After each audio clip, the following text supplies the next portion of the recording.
आज का टॉपिक बहुत ही इंटरेस्टिंग है और नया है।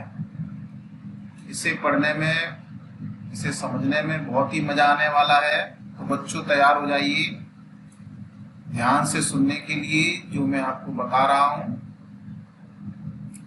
चलिए चर्चा करते हैं हम अपने दैनिक जीवन से संबंधित।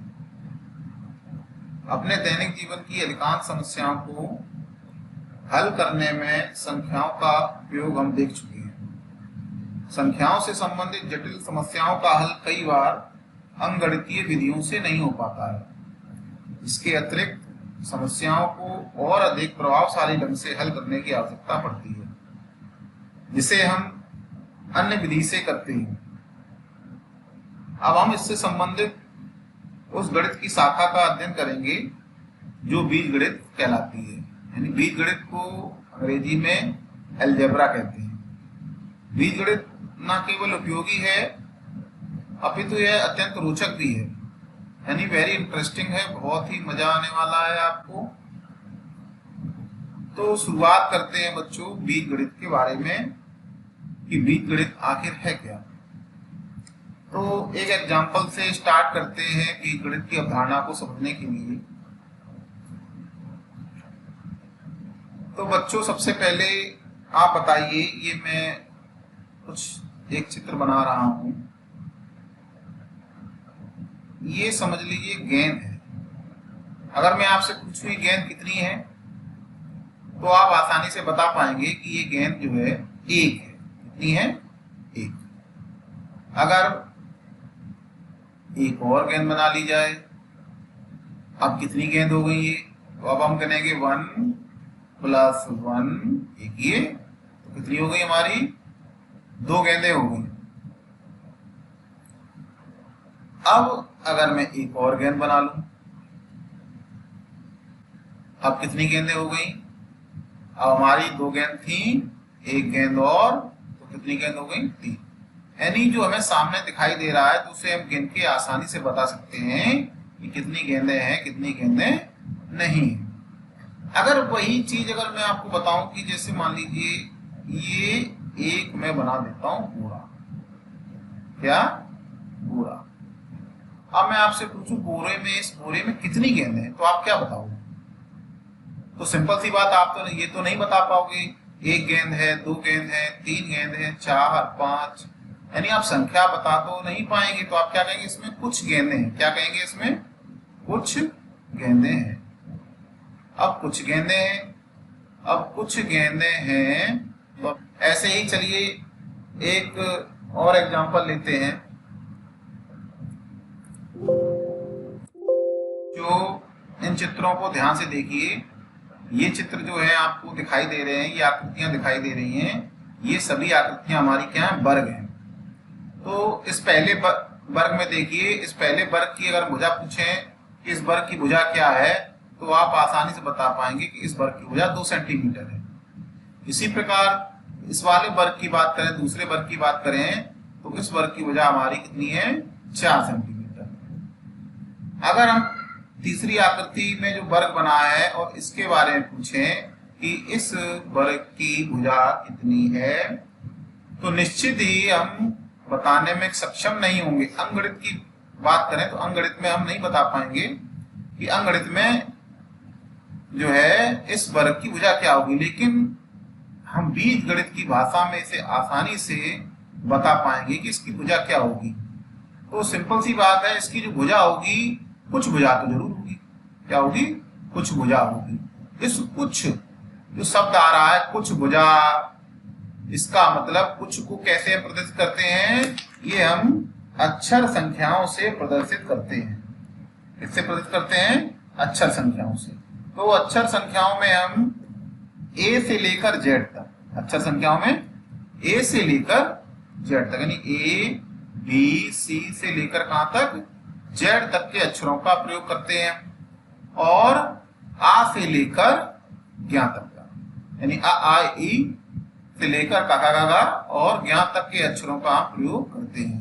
ये सारे के सारे क्या कहलाते हैं? हमारे, ये हमारे अक्षर संख्याएं कहलाती हैं।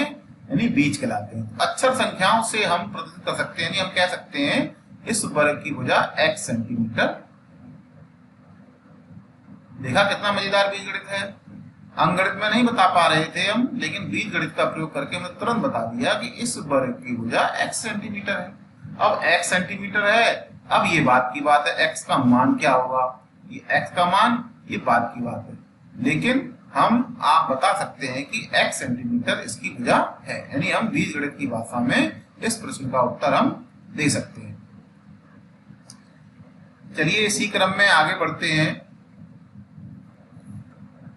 अगला हमारा टॉपिक है अक्षर संख्या या बीज। यानी अक्षर संख्या या बीज किसे कहते हैं?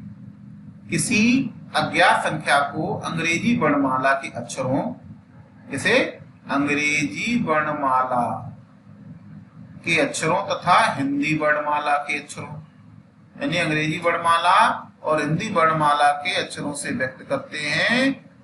इन अक्षर इन्हीं संख्याओं को अक्षर संख्या या बीज कहते हैं।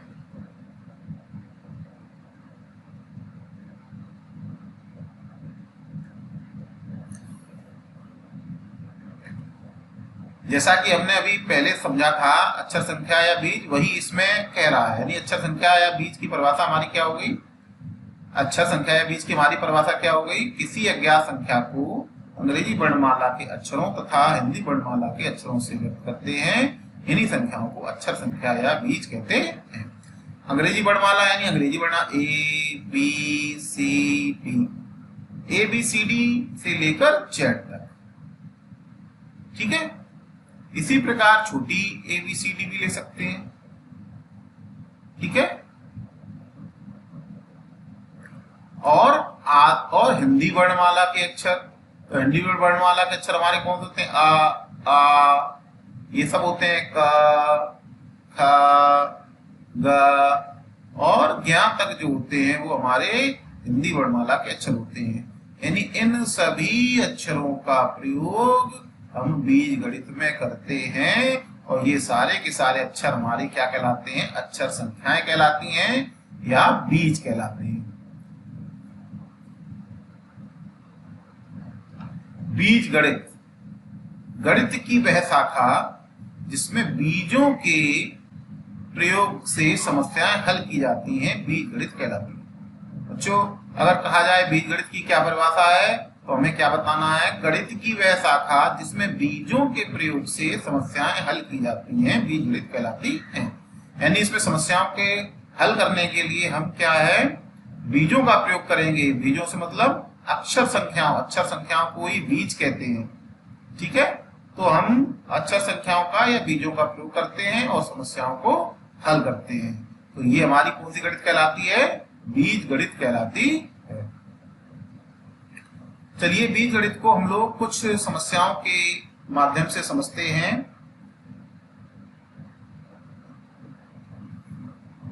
प्रश्न संख्या 1।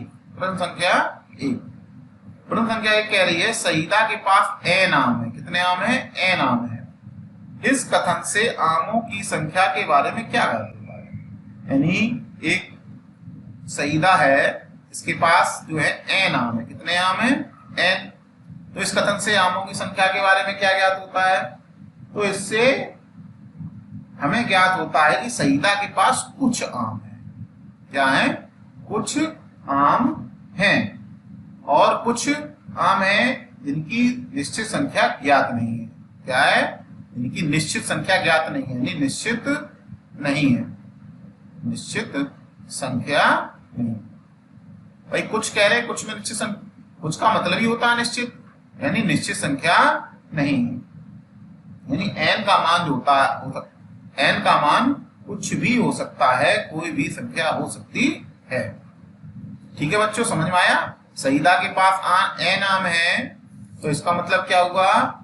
इसका मतलब हुआ कि सईदा के पास कुछ आम है जिनकी निश्चित संख्या ज्ञात नहीं है, और n का मान कोई भी संख्या हो सकती है। प्रश्न संख्या 2। श्याम के पास 50 रुपए है। उसने कुछ रुपए मनीषा को दिए, तो श्याम के पास कितने रुपए बचे। तो इस प्रश्न को हल करने के लिए बच्चों इसे हम चित्र के माध्यम समझते हैं। जैसे मान लीजिए ये हमारा जो है श्याम है, ठीक है, और ये जो है हमारी मनीषा है। तो श्याम के पास 50 रुपए हैं। कितने रुपए हैं श्याम के पास? 50 रुपए।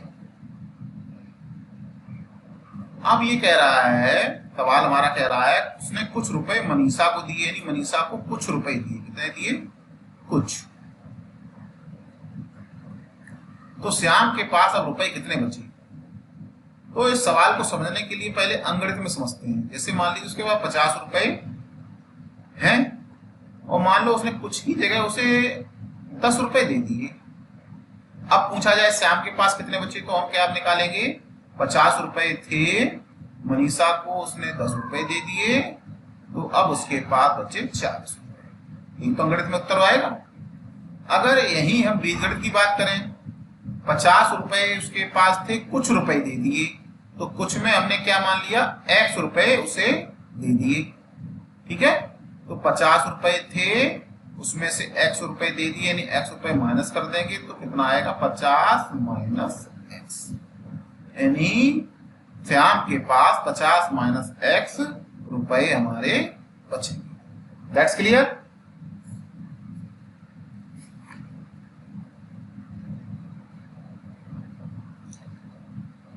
प्रश्न संख्या 3। बच्चों, प्रश्नों के माध्यम से हम बीजगणित की अवधारणा को समझने का प्रयास कर रहे हैं और ध्यान से हम वीडियो को पूरा देखेंगे और एक एक चीजों को समझते हुए चलेंगे तो निश्चित ही आपको बीजगणित आसानी से समझ में आने लगेगी। शुरुआत आ गई समझ में तो अंत भी अच्छा होगा। अगर शुरुआत में ही नहीं समझ में आई तो आगे आने वाले क्लासों में और आगे आने वाले पाठों में आपको बिल्कुल भी समझ में नहीं आएगा। इसलिए इनको बड़े ध्यान से देखने की आपको आवश्यकता है और ध्यान से आपको सुनने की आवश्यकता है। प्रश्न संख्या 3 कह रही है राम के पास 45 रुपए थे। कितने? 45 थे। अब उसे अपनी बहन शीला से कुछ रुपए मिल गए। अब उसके पास कुल कितने रुपए हैं? देखिए समझते हैं। ये हमारा राम है, ठीक है, और ये हमारी उसकी बहन शीला। ये राम है और ये उसकी बहन शीला है। अब कह रहा है इसमें राम के पास 45 रुपए हैं। कितने? 45 रुपए। अब अपनी बहन शीला से कुछ रुपए मिल गए। कुछ रुपए मिल गए यानी 45 में कुछ रुपए मिल गए यानी शामिल हो रहे हैं इसमें, ठीक है। इसको भी देखिए उसी प्रकार समझने का प्रयास करते हैं। 45 रुपए हैं। अगर हम कहते शीला से उसे जो है 5 रुपए मिल गए। कितने मिल गए? 5 रुपए। तो 45 थे और 5 मिल गए तो कितने हो जाएंगे? 45 प्लस 5। कितने रुपए तो हो जाएंगे? इतने ही रुपए होंगे। 45 प्लस 5 यानी 45 में 5 जोड़ेंगे और हमारा उत्तर निकल आएगा। इसी प्रकार अब प्रश्न कह रहा है कि कुछ रुपए मिल गए। कुछ का मतलब x रुपए। जरूरी हम बार बार x मान रहे हैं, हम इसे p भी मान सकते हैं कि मानी अक्षर संख्याएं कोई भी प्रयोग कर सकते हैं। तो इसमें मान लीजिए हमने p रुपए इसको मिल गए, तो p रुपए कहाँ शामिल होंगे? 45 में जाके। तो यानी 45 रुपए तो उसके पास है ही और p रुपए उसमें शामिल हो गए यानी और मिल गए। तो यानी अब उसके पास 45 प्लस p रुपए जो हैं अब उसके पास हो गए। That's clear. कितना इजी है? 45 रुपए थे और उसके p रुपए और मिल गए तो उसके पास कितने जाएंगे? p और जोड़ देंगे उसे। भाई p मिल गए तो p जोड़ देंगे, q मिल गए तो q जोड़ देंगे। जितने मिलेंगे उतने जोड़ेंगे ना। कुछ मिल गए, कुछ का मतलब उसे हमने अक्षर संख्या में उसे प्रदर्शित कर दिया। कुछ का मतलब p रुपए मिल गए। तो कुछ को हम p, q, x, y, z किसी भी अक्षर संख्या से प्रदर्शित करते हैं। यही हमारा बीजगणित है। समझ में आया बच्चों? यानी राम के पास अब कुल 45 प्लस p रुपए हो गए। प्रश्न संख्या 4। शिक्षक प्रत्येक शिक्षार्थी को 3 पेंसिल देते हैं। शिक्षक क्या करते हैं, प्रत्येक शिक्षार्थी को 3 पेंसिल दे रहे हैं।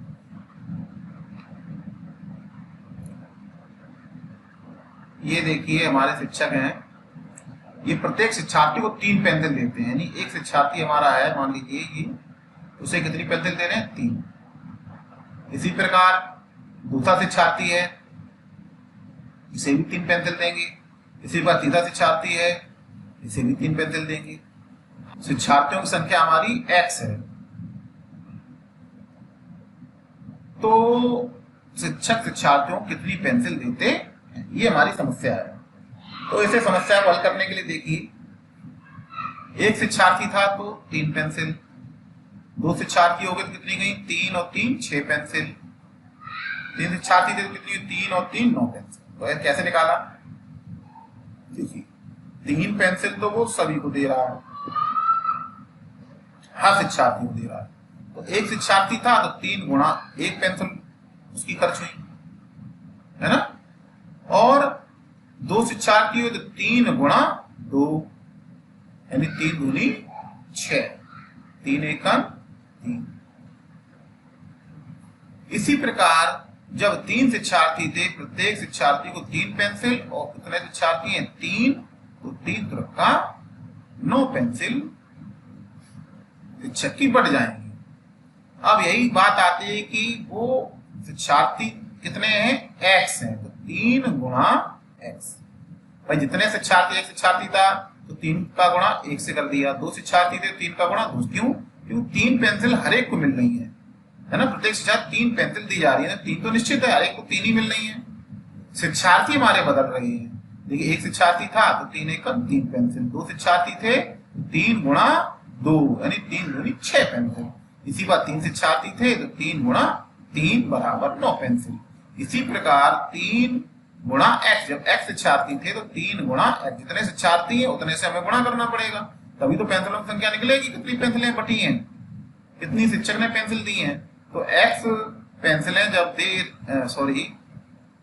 जब x शिक्षार्थी हैं तो 3 गुणा x पेंसिलें उनकी बटेंगी, और 3 का गुणा x में करेंगे तो 3x हमारा उत्तर आएगा। ठीक है, तो बच्चों ध्यान देने वाली बात है, 3 का गुणा x में करें तो हमारा 3x आएगा। ठीक है, और अगर हम x का गुणा 3 में करें तब भी हमारा 3x आएगा। तो 3 गुणा x को 3x लिखते हैं, x गुणा 3 है तब भी x गुणा 3 को 3x लिखते हैं। ठीक है, क्योंकि हमें पता है 3 का गुणा 4 में करेंगे तो कितना आंसर आता है बच्चों, 12, और 4 का गुणा 3 में करें तो भी क्या आएगा हमारा, 12। इसी प्रकार 3 का गुणा x में करेंगे तो 3x, तो x का गुणा 3 में करेंगे तो भी 3x। तो 3 गुणा x को नॉर्मली हम क्या लिखते हैं, 3x लिखते हैं। कहीं भी आपको 3x लिखा दिख जाए इसका मतलब 3 गुणा x है, 3 गुणा x है तो इसका मतलब 3x है। तो बच्चों इस प्रश्न का हमारा उत्तर क्या हो जाएगा, शिक्षक शिक्षार्थी को कितनी पेंसिल देता है, 3x पेंसिलें देता है।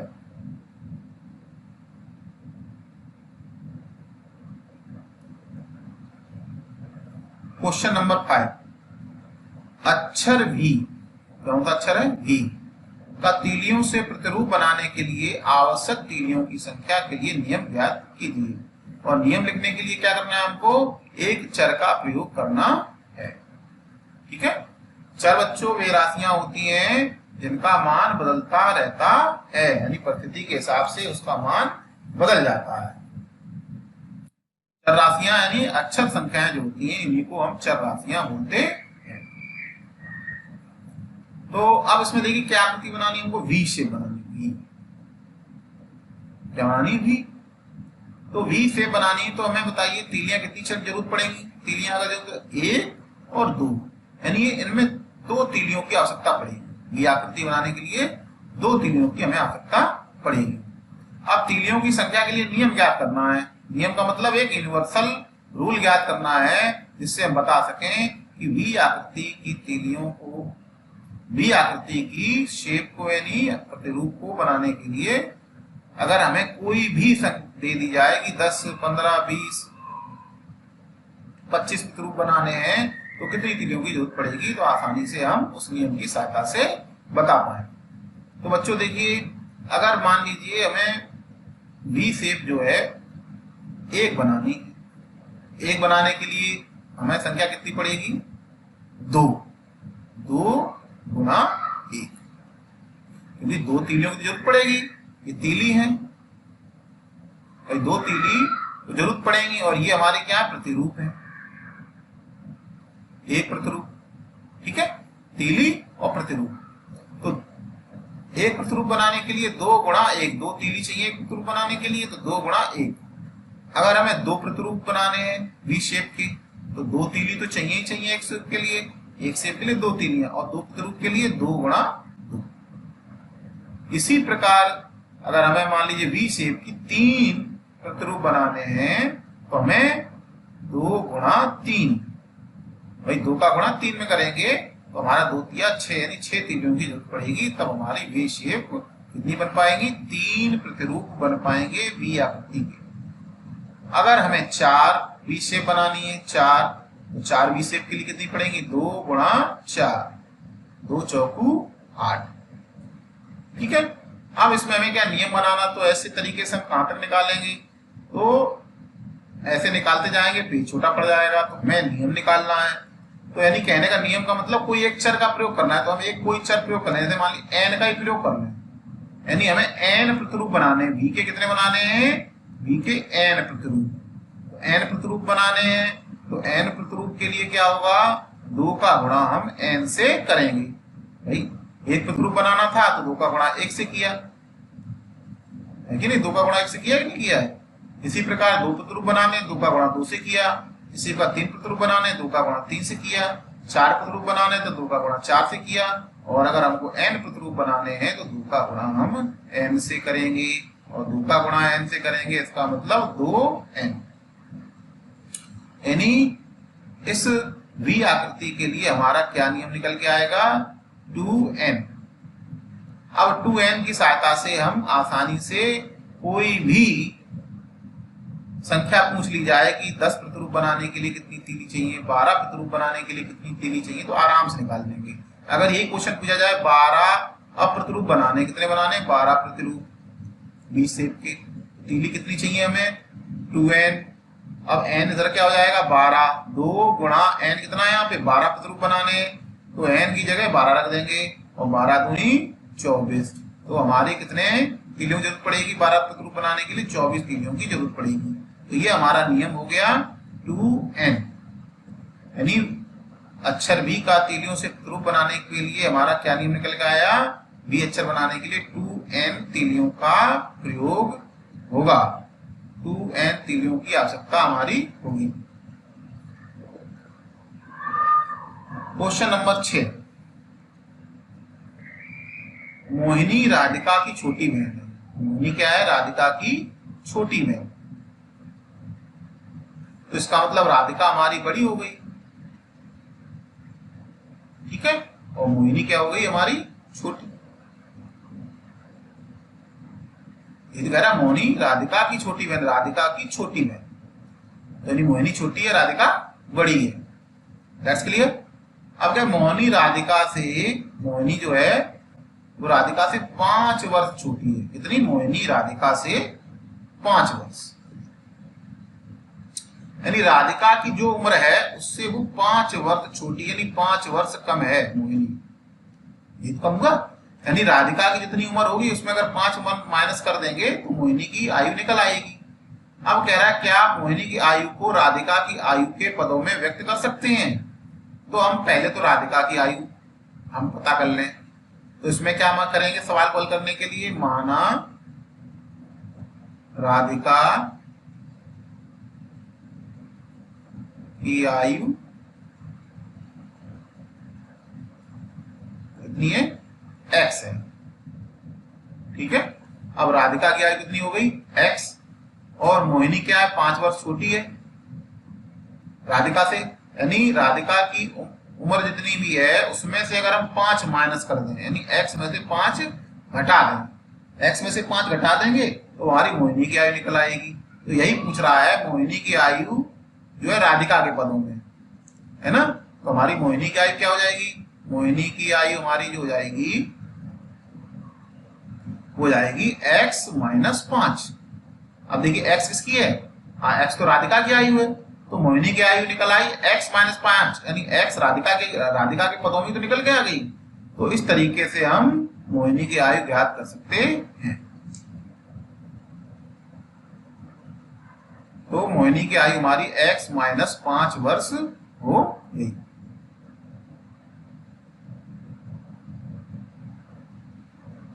बच्चों, आज का हमारा वीडियो था बीजगणित की अवधारणा का, जो कि बेसिक कॉन्सेप्ट था हमारा आज का, और उम्मीद करता हूं आज का वीडियो आपको समझ में आया होगा। बीजगणित की अवधारणाओं को हम समझे होंगे, बीजगणित क्या होती है, बीजीय व्यंजक क्या होते हैं।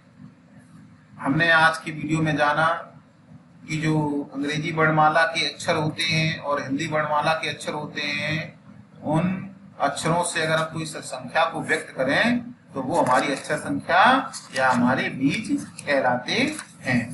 और हमने जाना कि गणित की वह शाखा जिसमें बीजों के प्रयोग से समस्याएं हल की जाती हैं, बीजगणित कहलाती है।